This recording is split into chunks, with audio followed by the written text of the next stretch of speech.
Hare Krishna, Krishna Krishna, Hare Hare, Hare Rama, Rama Rama, Hare Hare.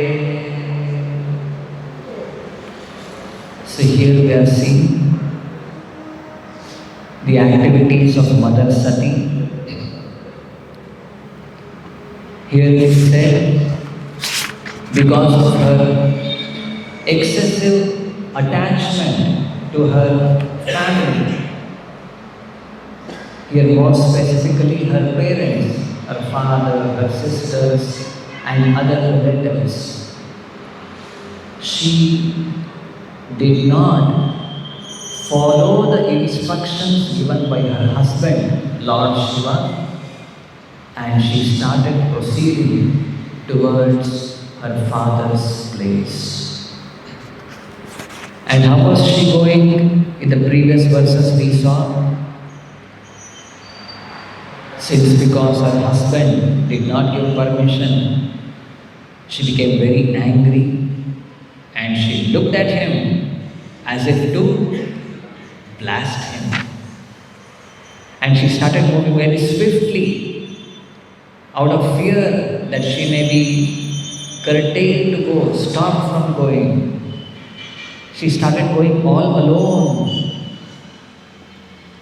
Looking at all of these things, Lord Shiva's followers, faithful followers, the Yakshas, headed by Maniman, Mada and others. Oh, Mother Sati is going to her father's place. So all of them as Anuchara, Srila Prabhupada describes this word Anuchara, faithful followers who can immediately understand the purpose of their master and they begin to execute.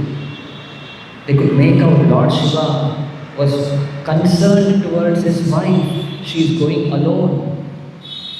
So immediately all of them, all the yakshas headed by Maniman, Mada, everyone, they made arrangements for the comfort of Mother Sati and to take her to her father's place, befitting her position as the wife of Lord Shiva.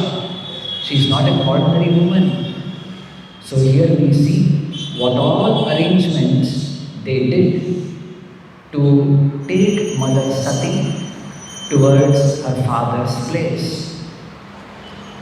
Tam Sarika Kanduka Darpana Puja. Sarika is said to be the pet bird of Mother Sati. So they brought that bird and gave it to her. Kanduka, a ball. Darpana, a mirror. Ambuja, a lotus flower. Shweta Adapatra, a white umbrella. Likewise, Vyajana, garland struck. Adivihi, along with Gita Ayanai, accompanied with music, drums, conch shells, and flutes, and making her being seated on a bull, they started off the procession. So here, we should note here that how, as Anucharaha, faithful followers of Lord Shiva, understanding the mind of Lord Shiva, made all arrangements for the comfort of Mother Sati and taking her to her father's place, befitting her position. I think maybe months back, I just watched one video wherein it showed how the Prime Minister of our country visited one of the European countries. When our country's Prime Minister went there, he landed in the airport there and all arrangements were being done to receive him. There, In that video I could see there were many dancers doing dandiya, Gujarati style, wearing all those costumes and beating of drums, and all people, everyone, especially Indians, with all Indian attires, small children, just like some fancy dress, they're all wearing some Puranic costumes there. So whatever way possible they wanted to please him. And he also took one of the drums and started beating them. So all this one big scene was created there. So here, what does it show? To please a person, we give the items, paraphernalia, what they like, what they wish to see, what they would like to experience, the kind of food or the kind of dress. All such arrangements will be done. Likewise, in our temple also, we can remember during our major festivals, Janmashtami festival, we'll carry our beloved deities Krishna Balaram to Vanmali Garden. All arrangements are done. Huge Shamyana is put up there, and all for Lord's ceremonial bathing, all kinds of different, whatever is required there, the jewelry or the dress or the jewelry or the garments, and days together all these arrangements are being done. And to carry the deities, all different kinds of whatever paraphernalia, things are ready, and everyone are ready to serve them, and along with them, along with the deities, we go there. So, all these activities will be meant for the pleasure of the Master. So then only like the word is anuchara, faithful followers. Likewise, if we want to be known as anuchara or the faithful followers of our spiritual master, we need to understand what he wants, what does he like, what pleases him the most, and be ready to take all kinds of risks, even at the cost of displeasure for oneself, even to the extent of taking austerities, tapasya for oneself. Be ready for performing all those activities which pleases him. So this is the point we need to note. And then in the next verse, text 6, it is said how Abrahma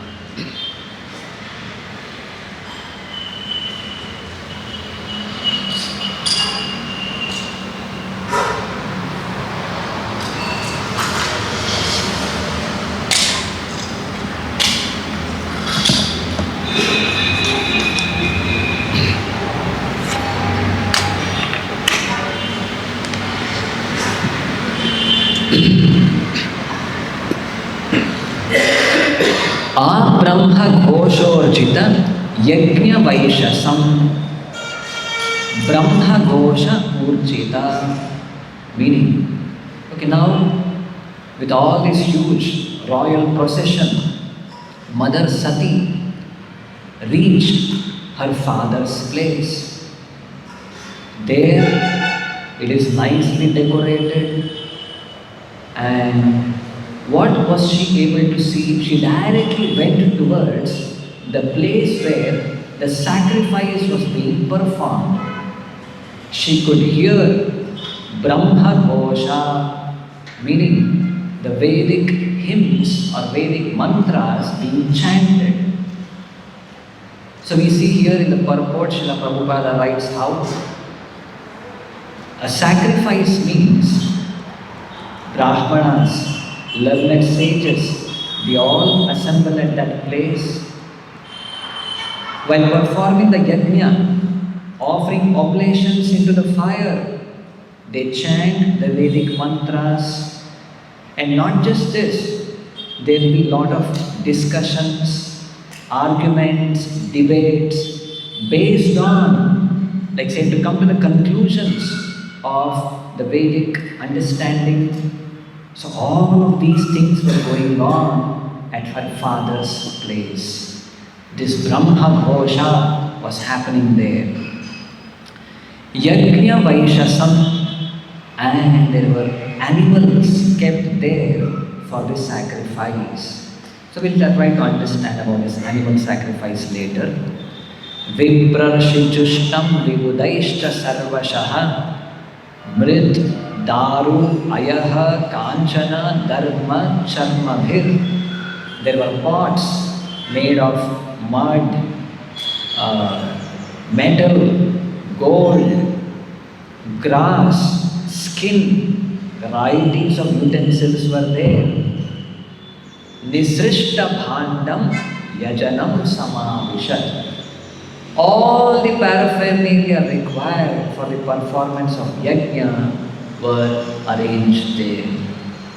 So these were the things what Mother Sati saw when she reached her father's place. So what happens further, we'll be seeing in further whatever verses. Here let us see what Srila Prabhupada tries to explain in the purport. The word Brahma Ghosha, the Vedic hymns being chanted there. And it is very clear, especially in the Kali Yuga, as it is said in the Srimad Bhagavatam, Prayena alpayusha sabya kala asmin yuge jana manda sumanda matayo manda bhagyahi upadrita. People in the age of Kali are manda, meaning lazy, sumanda matayaha, they will be very active for some material pursuits, but very lazy when it comes to spiritual understanding. And even if some people are little inclined, interested, sumanda matayaha, they will be misguided by a lot of cheaters. And then manda bhagya, okay, a lot of cheaters are there. One fortunate person may come in touch with a pure devotee and get the right instruction, but it will be very unfortunate. Because the surrounding, the circumstances, the environment is not suitable for his practice.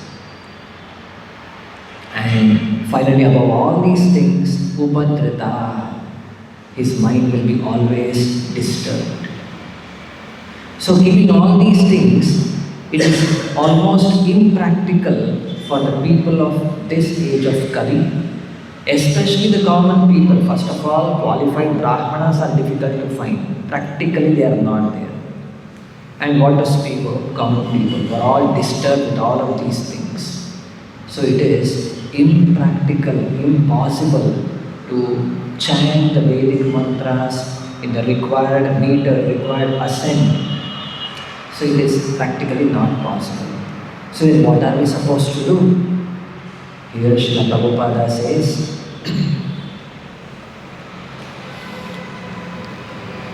chanting of the Vedic mantra, so the entire atmosphere was surcharged with transcendental sound vibration. This transcendental sound vibration has been simplified in the transcendental vibration Hare Krishna, Krishna Krishna, Hare Hare, Hare Rama, Rama Rama, Hare Hare. So, as devotees, we should be fully convinced that when we chant Hare Krishna Mahamantra, it is non-different from reciting Vedic mantras, Vedic hymns. This Hare Krishna mantra is a simplified form of all the Vedic hymns. So, we should not find any difference here. or chanting Vedic mantras with all different meters, there is something higher, there is something lower. This is what one category of so-called spiritualists speak like this. But as devotees, you should be fully aware of the conclusions given here. The chanting of the Hare Krishna Maha Mantra is a simplified form of the chanting of the Vedic mantras. For chanting the Vedic mantras, the person should be qualified.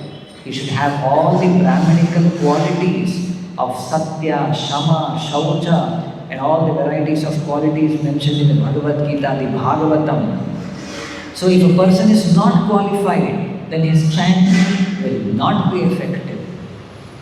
But for chanting of the Hare Krishna Maha Mantra, very clearly it is stated. Chaitanya Mahaprabhu says, Naam Naam Akari Bahuda Nija Sarva Shakti Tatrarpita Niyamita Smarane Na Kalaha Na Kalaha Na Niyamaha. There are no specified rules and regulations, no specified time, place or person. Any person from any category, he can chant and be benefited. He can have the direct association of the Supreme Lord through chanting of the holy names. In the holy names, the Lord has invested all His potencies, His energies. The Lord and His energies are personally present in the Hare Krishna Maha Mantra. Any person, irrespective of time, place, circumstance, he can chant this and have the direct association of the Supreme Lord, make his existence purified, become eligible to go back to Godhead, which is the purpose of all the Vedic study. So in this conclusion, we should be very thoroughly situated. There should be no doubt for a devotee. There is no requirement for him to separately go acquire different qualifications required for becoming a Brahmana, go and chant the Vedic mantras and gradually elevate himself. No. In Kali Yuga it is practically impossible. The only way is to chant the Hare Krishna Maha Mantra. Hare Nama, Hare Nama, Hare Nama Iva Kevalam Kalau Nasti Eva, Nasti Eva, Nasti Eva Gatiranyatha. One more quote, let me quote this from Narada Pancharatra, wherein Narada Muni describes about the Hare Krishna Maha Mantra. Trayo Veda Shadangani Chandamsi Vivida Suraha Sarvam Ashtaksharantastam Yachanyadapi Vangmayam Sarva Vedanta Sarartaha Samsara Navataranaha. The essence of all Vedic knowledge, comprehending the three kinds of Vedic study or Vedic activity, Karma Kanda, Jnana Kanda and Upasana Kanda. Trayo Veda Shadangani. The Vedas comprises of these three, Karma Kanda, Jnana Kanda, Upasana Kanda. Along with that, there are the Chandas, there are the Vedic hymns, there are the processes of satisfying the demigods, Suraha, Vividaha, Suraha. All these things are included in the 8 syllables Hare Krishna, Hare Krishna. That's all. This is the translation which Srila Prabhupada has given. We have heard another verse from the another Kalisantarana Upanishad. Iti Shodashakam Nama. And this 16th word, this Hare Krishna Maha Mantra, Kali Kalmashanashanam, destroys the evil effects of Kali. Nataha Parataropayah Sarva Vedeshu Drishyate. Even after you go through all the Vedic literatures, study all the Vedic literatures, you will not find another sublime, easy process than the chanting of the 16-worded Hare Krishna Maha Mantra. Here Narada Muni is telling, Sarva Vedanta Sarartaha samsara navatarana. All the Vedic essence is included here. And just by chanting this, samsara navatarana, you will be able to cross over this material existence, the ocean of material existence. In what? Ashta akshara antahastham. All these things are included in these 8 syllables. Prabhupada says, again I read the translation.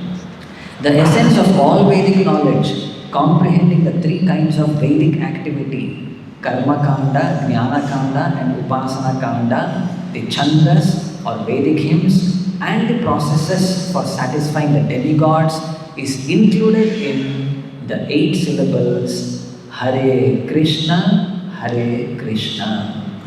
This is the reality of all Vedanta. The chanting of the holy name is the only means to cross the ocean of nescience. So, this is the conclusion. Devotees should be fixed up in, because every day we chant the Hare Krishna Mahamantra 16 rounds. Again after that we perform Kirtana, Sankirtana, all devotees gathering together. So we should be knowing the potency of this chanting of the Hare Krishna Mahamantra. Otherwise, familiarity breeds contempt. Every day we are chanting the same thing, and something new we find, it may find interesting for us, and some other propositions come to us, we may get attracted to that, to what are following those things. So we should be very much fixed up in this conclusion that chanting all of the Vedic mantras, satisfying all the demigods, all the chandas, it may be the divisions of the Vedas, Karma Kanda, Jnana Kanda, Upasana Kanda, the reality of the entire Vedanta Sutras, and the means to cross over the nescience or to cross over the material existence, everything is included in chanting of the Hare Krishna Mahamantra. We need not try for these things separately. Last is one more point we will cover and conclude about animal sacrifice. Srila Prabhupada explains it very descriptively in this purport that yes, during the Vedic times, animal sacrifice was performed during the sacrifice, and this animal sacrifice during the Vedic yajnas was not an alternative for slaughterhouses. Just like in today's world, we want to consume some meat, and for that purpose we may go to slaughterhouse to bring it. We may not, whatever, personally do it. We purchase it from the slaughterhouse. Likewise, is it that, as it is mentioned here, Viprashitushtam, great Vipras or Brahmanas, qualified saintly people have assembled there for performing this sacrifice? Is it that they want to eat meat, so they are performing this animal sacrifice with the intent of eating the animal's flesh? No. They are all highly qualified Brahmanas. They are not into meat eating or flesh eating, these things. Still, they are sacrificing animal. What's the purpose there? It is for, Prabhupada mentions very clearly that they are all self-realized people.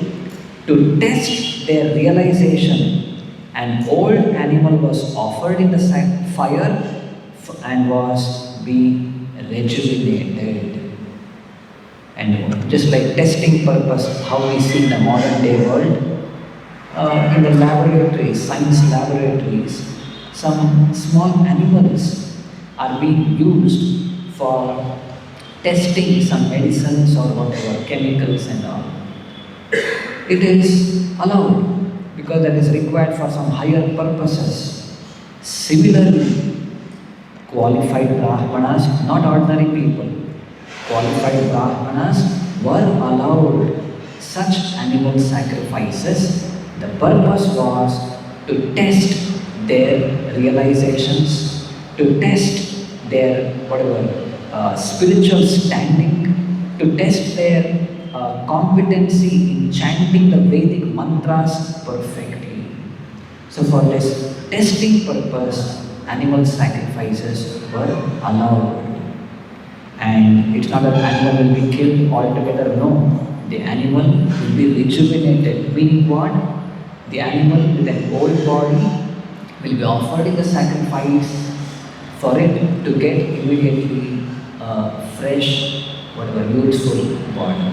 So these were the purposes of animal sacrifices. So we conclude here. Grantaraj Srimad Bhagavatam ki, Srila Prabhupada ki,